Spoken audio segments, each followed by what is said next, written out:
اے کملی میں لپٹنے والے، رات کو قیام کیا کرو مگر تھوڑی سی رات، یعنی نصف رات یا اس سے کچھ کم قیام کرو یا کچھ زیادہ،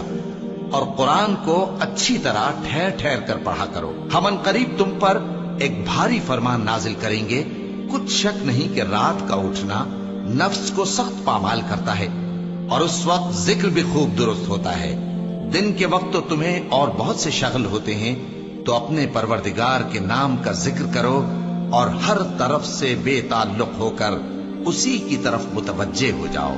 وہی مشرق اور مغرب کا مالک ہے، اس کے سوا کوئی معبود نہیں، تو اسی کو اپنا کارساز بناؤ۔ اور جو دل آزار باتیں یہ لوگ کہتے ہیں ان کو سہتے رہو، اور خوبصورتی سے ان سے کنارہ کش رہو، اور مجھے ان جھٹلانے والوں سے جو دولت مند ہیں سمجھ لینے دو، اور ان کو تھوڑی سی مہلت دے دو۔ کچھ شک نہیں کہ ہمارے پاس بیڑیاں ہیں اور بڑی زبردست آگ ہے، اور گلے میں اٹکنے والا کھانا ہے، اور درد دینے والا عذاب ہے۔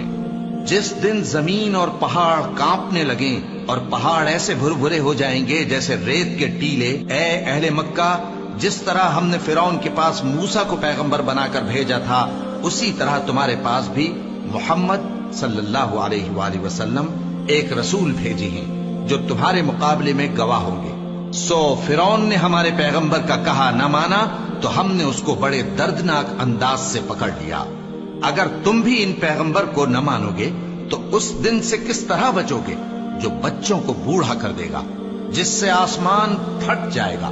یہ اس کا وعدہ پورا ہو کر رہے گا۔ یہ قرآن تو نصیحت ہے، سو جو چاہے اپنے پروردگار تک پہنچنے کا راستہ اختیار کر لے۔ تمہارا پروردگار خوب جانتا ہے کہ تم اور تمہارے ساتھ کے لوگ کبھی 2/3 رات کے قریب اور کبھی آدھی رات اور کبھی تہائی رات قیام کیا کرتے ہو، اور اللہ رات اور دن کا اندازہ رکھتا ہے۔ اس نے معلوم کیا کہ تم اس کو نبھا نہ سکو گے، تو اس نے تم پر مہربانی کی،